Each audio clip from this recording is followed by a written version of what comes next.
মানুষের জীবন বরাবরই অনিশ্চিত। আমাদের প্রত্যেকেরই বন্ধু সার্কেলে, বন্ধু মহলে হয়তো এমন একজন বন্ধু আছে যার জীবনটা খুব একটা দীর্ঘ হয়নি। তাকে কম বয়সেই উপরে চলে যেতে হয়েছে। তেমন করে আমার বন্ধু মহলেও, আমার বন্ধু সার্কেলেও আমার একজন বন্ধু আছে, মিজানুর রহমান। সেও অত্যন্ত কম বয়সে আমাদেরকে ছেড়ে চলে গেছে। তো তাকে মনে পড়ার কারণ হচ্ছে, আমার একজন সহকর্মী আছেন আকাশ মোল্লা, তারও বন্ধু সার্কেলে একজন মারা গেছেন। তো তাকে নিয়ে হয়তো স্মৃতিচারণমূলক একটা কবিতা লিখেছে। সেটা ভালো লাগার তাগিদে আপনাদেরকে পড়ে শোনাচ্ছি। জানি না কেমন হবে। কেমন আছিস পরিমল? জানিস পরিমল, আমার বুকের ভেতর হাজার হাজার কথা জমে আছে। ওই ছোটবেলায় যেমন করে কোনো কিছুর পরিমাণ বা সংখ্যা বলতে পারতাম না, ঠিক ততগুলো কথা আমার বুকের মাঝে জমে আছে রে। তুই আজ নেই। তোর চলে যাওয়ার পর কনিষ্ঠ আঙ্গুলের সাথে আঙ্গুল লাগিয়ে কেউ আমার বন্ধু হতে চায়নি রে।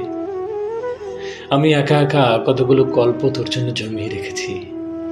হাসেম দাদা কতগুলো জিন পরিয়ার ভূতের গল্প আমাকে শুনিয়েছে। তুই তো শুনতে পারিসনি। তোকে গল্পগুলো খুব শোনাতে ইচ্ছে করছে। আর মসজিদে দেয়া শুক্রবারের সিন্দির বাতাসাগুলোর ভাগ তোর জন্য এখনো জমিয়ে রেখেছি। জানিস, ইদানিং পাড়ার লোকেরা আমাকে পাগল বলে। আমি নাকি পাগল হয়ে গেছি। আমি নাকি একা বীর ওরে কি সব বলি। আমি জিগা গাছের নাছর বান্দা আঠাকে পাটখড়ির ডগায় লাগিয়ে একা ঘাস ফড়িং ধরতে যাই। নিজেই আবার ফেলে দেওয়া পুরনো ব্লেড দিয়ে ঘাস ফড়িংগুলো অপারেশন করি। কিন্তু দুর্ভাগ্যবশত ঘাস ফড়িংগুলো মারা যায়। আমি মৃত ফড়িংগুলো সৎকার করি। 7 দিনের দিন ফেরিওয়ালার থেকে পুরনো জুতা স্যান্ডেল দিয়ে কেনা সোমপাপড়ি দিয়ে একা একা মৃত ফড়িংগুলোর সিন্নি করি। আচ্ছা তুই বলতো, কারো সময় যদি শেষ হয়ে যায় তাকে কি আর বেঁধে রাখা যায়? জানিস, উঠোনের উপর যে মালদায় আম গাছটাতে ঘুঘু পাখির ডিমগুলো পেরেছিল, সেগুলো হতে ফোটা বাচ্চাগুলো এখন প্রাপ্তবয়স্ক হয়েছে।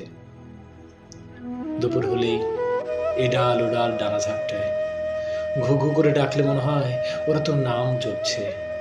চল না, বহুদিন তো হলো আমরা একদিন আউশ আমন খেতে পানি ছেঁচে ছোট ছোট বড় বড় মাছগুলো ধরে আনি। বড় কোনো টাকি পুটি বলে না হয় সেগুলো আমি তোকেই দিয়ে দিলাম। পরিমল শোন না ভাই, বিরক্ত হোস নে। আমার অনেকগুলো কথা জমে আছে রে। যেমন করে বিষুদের সাপ কুণ্ডলি পাকিয়ে থাকে, আমার কথাগুলো তেমন করে আমার বুকের ভেতরে কুণ্ডলি পাকিয়ে রয়েছে।